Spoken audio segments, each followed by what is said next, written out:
Cheboya chese pin kulano wonom amfa onipa ya na ogina ho na wode ni ko twawisa na hwene santamu dia asem nyina mu adanse no ebra yankasa yasomafo happy ye ni di dwuma e wo Sompa se no ekoduru ho no emu nsam dodo na sei e no dane kire no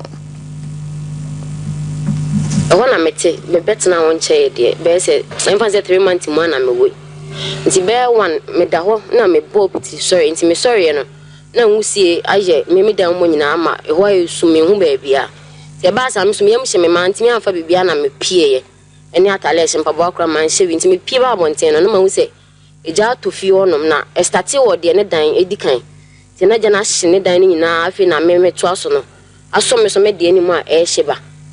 ti kama me so me tiatia me jam no jam eja ni oja to fi ono na afi de aye kese a ato ho nyina ye se wo hye mu kra wo ntimi mpie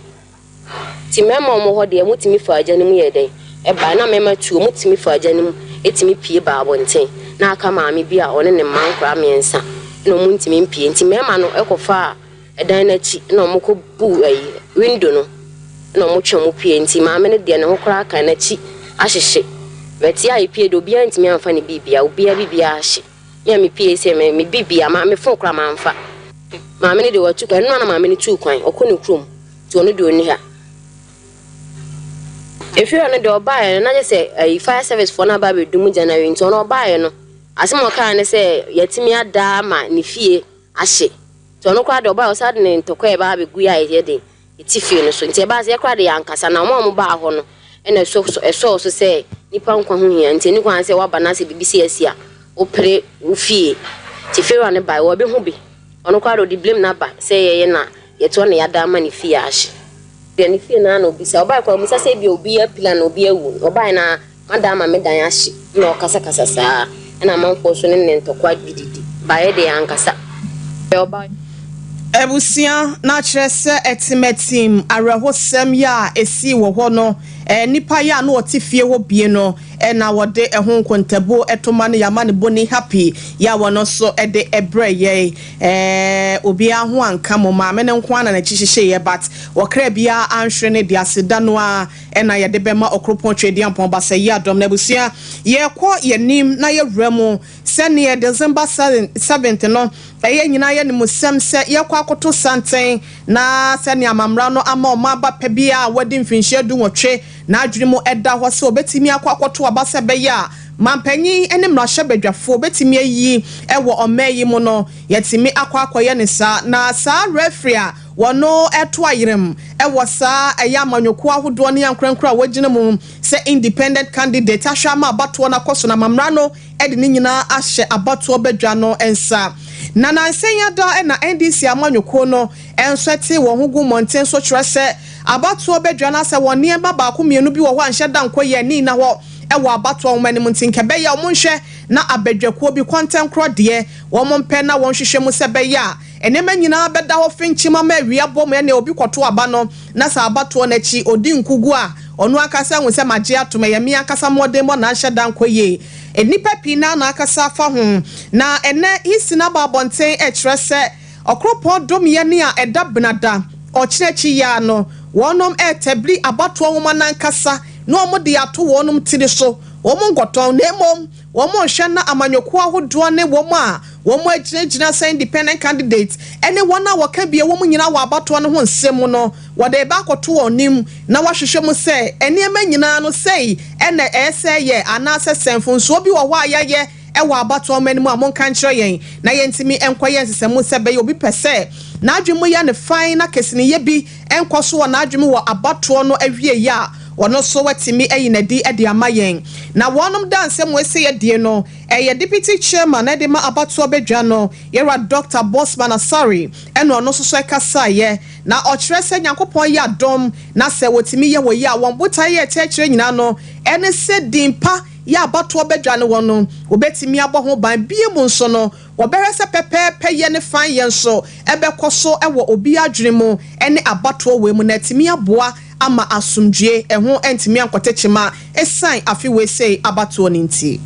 I indicated we are meeting the parties on Tuesday, and in that meeting, our IT team will be there. And each party is supposed to come with 2 representatives, and we have civil society also to be present in that particular meeting. So, in that particular, we expect that since this is more technical, if a party is bringing 2 persons, I expect that one of them should be a technical person. And the commission is going to do a presentation on all we have done on the voters register. Let me make this point clear. The register was given to the parties in 2020. The register was given to the parties again in 2023. So I know any party should have that. And we've again given the registers to the parties in 2024 for each district we've given to the parties. So what the commission is saying is that if you are a party and you have the capacity to know that what the EC has given to you is the right one or it's not, once we finish this meeting and we give you the register, you should be able to know. For example, in 2020, going into the elections, we had almost 70,027,000 registered voters. In 2023, we added a little over 910,000 onto the register. And in 2024, we've added, in the first phase of the registration, we did almost 777,000. Ebusia ni okasa ye apato bedwa ne dwemtene ne abedi echedima wonom yero Dr. Bosman Asari na ne ye ba nipa mienu IPAC meeting mu kwa akohia no na chese ni nyina se be ya abato no bekoso no emu nchechiremu na ode amaye no ye mohwi na yemfa ye ni enchiremu ewo onmonyafo Collins Dauda ewo no so na kachima wasuti South abato mpesua so na ewo na aba beto dwasa bankra penye ya wono etua hwedie mu ehwe echiredi manadanko akufuado wasero mu se obe pressure be ya mrahebedwam obetimi akwa didibre ewo ho se mrahebedwani no watwe mpunto de abre na de hia boboa no eya ade abode ensem bi ebo ne ho sekiremi na wode gyi ne din wo ho ni nyina ne se hwedie mu akwan no ono ankasa ne fande anase ne fotuo mu ena chese sikafra wahya ase de yi akwan no ena yero Collins Dauda de kokobo edi ama ne se won show ena ankoye ansa eya wo se wona wo ye na nya aban na eye de a aban no akwaye ntoaso ne ntoaso adwuma bia da aban be hya ase no se wo free so no ofoforo ba ene wo ba betoaso ni nyina no eye yo ene ahoto ye adehye ehwehwede afri aban ho nti no se wo se wa fotuo mu ne fra ba de a won hwe ye na bia NDC aban ne ba na wantoaso a wanfa me yakwa adubo amfa mo wonom oda sansem wese nyina di wa bra wo mkoye ensiesie adwumedie wo hwediem St Elizabeth Hospital ho na enam so ayera Collins Dauda okasa say e de kireye ballotino baby obi beto no e numbers keke na meme de ye hiame eni chiniye no na mpese obi adina adwene koso baby a chiniye no won na wo so bia e education fiate ballot paper no ahwehwe baby a chiniye no wo chiniye so e ba akope na dem na so nyini pa nyina na so number 8 number 8 no ye na se mu amoso mo ho na mo boda wuro na mo de ahye nsodie no na mo fa mo wa e je ne be ya obi nkofun wonkoto abano ense no wo mu ewo ani a wo mu hu ade wo mu a one was a spiritual eyes and so what the kafa number 1 and number 8 no the match and say number 1 and your man PP for number 8 and akaye mom and number 8 you abedi DC for number 8 you know we trade your mo kana number 18 you be win 2024 election for say freedom towers no you ba akupe bi na do sika area no you talk ban wie na NDC win election 2024 you for make government in 2025 you obi so be minister for roads and highway na koye obi ti say alaji Collins Dauda na te obi fi afo a wati sati meter se contractor ko na wo ye kwan no wodi ne nkrata aba say e kwan na wo ye aban twa na kanto wodi nkrata e ba say yin twa na ka wo hia say na nipa na begene probo na opa jama contractor wo enyo na wo ye aban the contract na ama Alexa Boam wo na ye no na ade adwuma na Alexa Boam aban na di ama no so wo apese mani di a ye woni Alexa Boam ntem asema wo no a emoma na adwuma efo di a ye woni Alexa Boam ntem asema Ebusia ni ayati ne ken eyon monyafo Alhaji Collins Dauda wono na woye mrahebedwane di ma dehia wono mo esuti South abaton pesia so ni nyina ne yekokobo ya wode ema Chief Executive Officer de ema Venture Capital Fund on monyafo ya wuso brempon dodo na afre ne ya broni wono anesa ya bankra chipanyin de ma dehia ya wono so won potem ho a wo se gyina mu se obehwe apre mrahebedwa akonwa no sika no wose anye ni bottom sika Era Collins Dauda na kan so nde wose ni bottom sika won hwe bibiye e wo ho nsem a eba no eno no afa ye rebu ewo yensuo ene yenyinam kane ho ensem asetena mo beye de na ene ma akoye ho to betimi aba na chese adwuma nso mpunto bekwa na nimu ani nyina no eya na sa na ema we se no etimi di mu atentima papi se ene enwuma dodo na no enyinam ahoden ya nkane no ena ye de edi dwuma ewo mu sanso so ena ensuo so no edi ntintimai ewo enipa brabomu na enam sayo so Public Utilities Regulatory Commission PULC wonum ene ntemgyinafo edema enwumako ye no ema yensuo ne nkanea ena afe adehye ye yetemamufo a yedidi dwuma no entem wonum de nsembia ba betu dwatwese third quarter ewo eye afi we semesa bosome enkron bosome miensembia ye first quarter ye twa bosome miensa September ena chese na wie ye no ebekwa akoye eye third quarter no na wonum chese said the inflation no esi ehuru akosoro na chese rate ahodo enso so apagya akosoro na exchange rate ne gas ebo ehuru akosoro no ayese abrabo na ekonanim ewo ne embe ho na se wo mankeka wo ho na wonum so ama eyetememufo a wodi sensuo ne akane edi dwuma no ante won ho ase na wantimi amwa wonum a wanhwe ebe kakra ne yensuo ya ebenya ewo ye taba na se pipelines ni mokura no enhyada enye papa fi se enema dodo na no ena sese ekonanim enam sayo sonten wonum kyerɛ se ena oyiso enyinam ahoden kanea ne bia wonum atomo efri October boso bi edikan anase da edikan ne mu na nyame ya adoma mpacho no eye ebrada yeto eye enyinam ahoden ebomo akwadru bese wahamo abupen no miensa na chipo hwe eni mienu 3.02%. sanso so ena ensuo no so no sabre ya ye kase omo kyerɛ se eno so ahuri ekɔ 1.86% inte no se nyankopon ya adom na se efri bosom ya ye besim no na wie ye kɔ no electricity ana se bia water bill no ba na se bia ahuri kɔ so a wo mo se papa so a opa wo ma so onye nanum odentia na mom ni ye ho ntia kwache ade fa ne nyina no sika ena ye de yonte no ye ntia se wo sa kwa no so na wo mo beje ana se koto prepaid no na se kakra bi na wo so ana sa nche ne sa ya ma mebo wonum kwadu se wonte won ho ase na chese we ene krata ya a Free Public Utilities Regulatory Commission ho abaya wo se na de biachi emfama mo se be ya ntia se ebetimi aye adwuma afe ye ko eye People's National Convention PNC amanyoko ni mu na nsanyada ena obeto aba wo so amehase no ne Methodist asafo ni mu wanso dem na ebekọ so na wonum eyiye Bernard Entwibosia Bernard Mona mfanche me ye Bernard Mona wono ena PNC wo mo ya abato no wasante mantama se ne miam ya hodo no wo mo ka won tipa ho se de onim ko no ena ye de ni gina twere no anu nte no wonhwe na afi wesi abato no nko gina mu fama amanyoko na ne manyina nko nkan fama wono na wo mo ko aya abato bedwa ho na obi ade ne ho nsem ekọ no ewie ya yesi won qualify nte no wono ma disqualify no mayi na firi mo ne enipa be se du bi e ka ne ho ne de isi ne kire se won nsem fata so betimi agina mampanyi adwa no we ede yawo ena ba be so ne so nti no wakeka bi ede a kire abato bedwa no adwemo da yentie emfiri ni wura no fi se ho na ya na ede ewo pa. Rating office will get back to me. Dr. Bosman is here to get to the office since the 20th of September. All calls placed to Dr. Bosman were declined. Ready to respond to me, I commissioned my lawyers to write to them. My lawyer's letter got to them at 11 a.m. At 1:17 p.m., Kisi Asante sent me.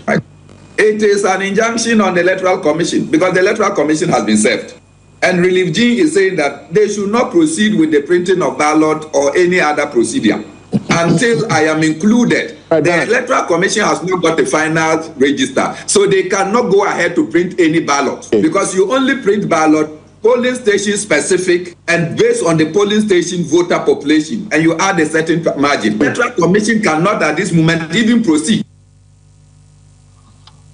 Ebusia na chese ye Bernard Bonano no abatoɔ bedwane ne ho kwan bia se ɔde abatoɔ krata na se nwoma na edi muntintinman kwata kola na ye de beto aba ne ba bonten kosi se one day wahwe lawyers no so wo ne ayisi no enso dinkita ho a watwere wo muntin no kosi se beba no monhwe no montwentwen won na ase na wadi won ho ya opa ne tito ne Dr. Bossman Asare na omunsem a wo mudi dini no ɔkyerɛ se enye ne kwan eno no afa ye koye Dr. Mahmoud Baumia enso ne diemo wono ene Franka kitafo de ma MPP oso kokroko amanyoko no ye rai enam toabo mo ewo atoye mantemu ne bra okodru mo ewo adwomologbere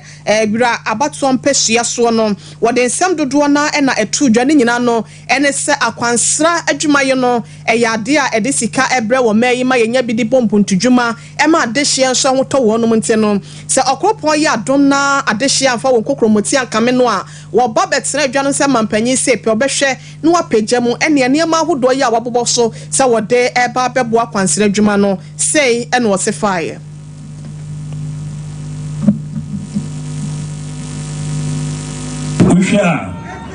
the biggest asset ewo in Zimbabwe East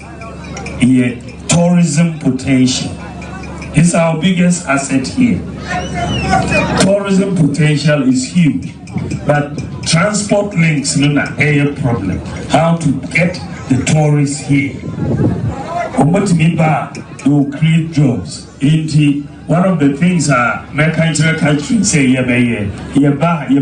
airstrip so that flights can come in and leave, so that it will be very, very, very easy to bring people. So we are going to do an airstrip, not even only here, but all our key tourist areas, to help tourism grow. If the ejuma beba bebre ama ye mebuno na yetimi aye ama wobia saa na omoye no Kenya, saa na omoye no Mauritius, and saa so na ye en Guyana, saa so na ye be no e wo Ghana ha. We will put in key places such as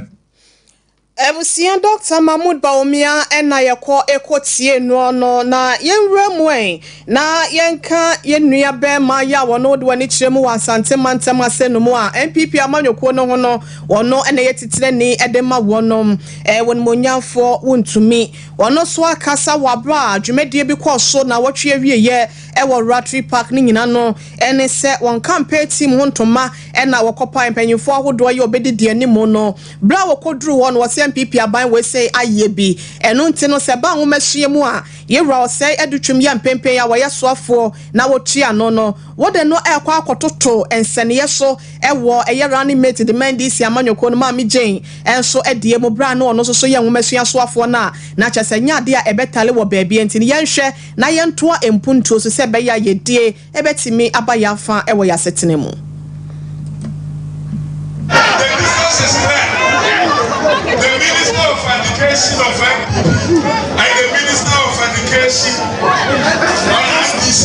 You can see the difference. The difference is clear. May God bless you. Now, Adia, General Duchubala Beye, Mr. Mufakona media for Yama Wayano, Edrubabina was Yachi. Now, I must say, I was some of us, former President Mahama, and then MPP and flag bearer. So we get debate. So who get debate? And also, I'm for me to be Ebusia chama want to me ene yekwa ekotie no dwumedie na ase no monyafo se ya wadotwumi a oye nwomesua so afo abrekrona no bosomtwe abato mpesua so no ene giremu samra hyebedwe no so ewremu ede nsem sei etudwa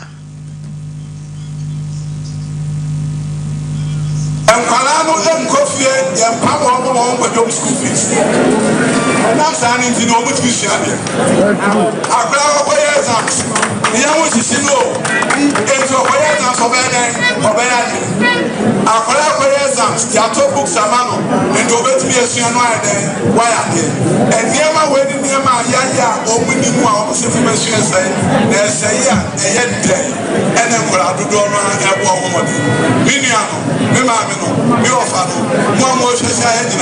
who said baby another damn good for the first time now we are deputy minister and then Dr. Mato Poku Prepenejma. Second term, we be a minister, we 12 my efficiency. But yeah, you are my woman shall go do no, yeah, question. Now, Sunday and then now America, to go Casa Columbia University. The Casa I brought from almost every now, almost every bidder. Also, I be behind the machine, I couldn't Ebusia yena OCP Ghana Limited one fertilizers awade abano ase na wase yenka ncho se na nanmo akuafo monji bi mo de petepete no baye no so a bibia bekoye e de amamo agrochemical shop bia mo na bi wo ho 0555909437 na ebusia se wo pe clinic ya the moment emprempe ya no wagidin wagi abasobode ya edan kakraka yesi ama ni nyina dasa se ba yantam de wo ho abasobode ni nkomo na 21st clinic sciatica expert no bomodin na oyade sciatica wanentu ho onentini ho oseremu oto ase atwetwe wetutu ya wo ya no wodi aka wato dem amesro me emfa ento ehyem ne emfa nko na abetimi anante wa bra wo firi ho ose yanka nche ose yade bia wo to ase 15 branches massage and koso ewo ho laboratory test awodo nyina ye bi 0540 311 0540311311 or the talk akwa remo ewo eye South Africa nunteno mo Swaziland o Zimbabwe o Johannesburg fa bay ene doctor for ne twetwe nkomo sese no omra mehwe entu nyalwa hodo asemfa mam we ye bibini a wadro ye bibidro abrofo donto da bia nyemo 0244915116 0244915116 afa yenhwe na yenkwa yenim wa bra awokan semu nsem senia esi etie no yefa emamo Ghana Premier League week 4 no sei ena eniema esitie ewo webusia nwada na eyade a Accra Lions wonom so etene fie etwa ensuatreman eka pole miensa Emma wonom so etimi etimu baako ewo ho na chesese ne eniema sikoye no eno no ene games ni bi ebetotoja Nations FC 3 p.m. wonom ebetre fie wo Dr. Kwame Chase Sports Complex no money Accra so folk never said that until the bones are rotten and the attentam so ewo ho sanso na Golden City Park Brekum Chelsea betena ho aton sadia frekro bia refer sante kotokometema ukuma pemo apembe ba no mo de no so atimi abaso na nafo so gia bo park and so Becha United ebetena ho no ni Dreams FC e de ayantam so ewo ho Holy Stars for so no yade a CM Park ho nyina se ewo eno mo ne eye medium afo no de ebeyire so Wenchi Sports Stadium Young Apostles and Aduana FC de Bettenham so ewo ho House of Lions on so Pando Stadium enye fedi agro one mini Gold Stars for the no ebetimi abaso Legon Cities University of Ghana Stadium one no betina aton Saudi Africa United ama one de no etimi ahihya so Bekrona na in Central Sports Arena so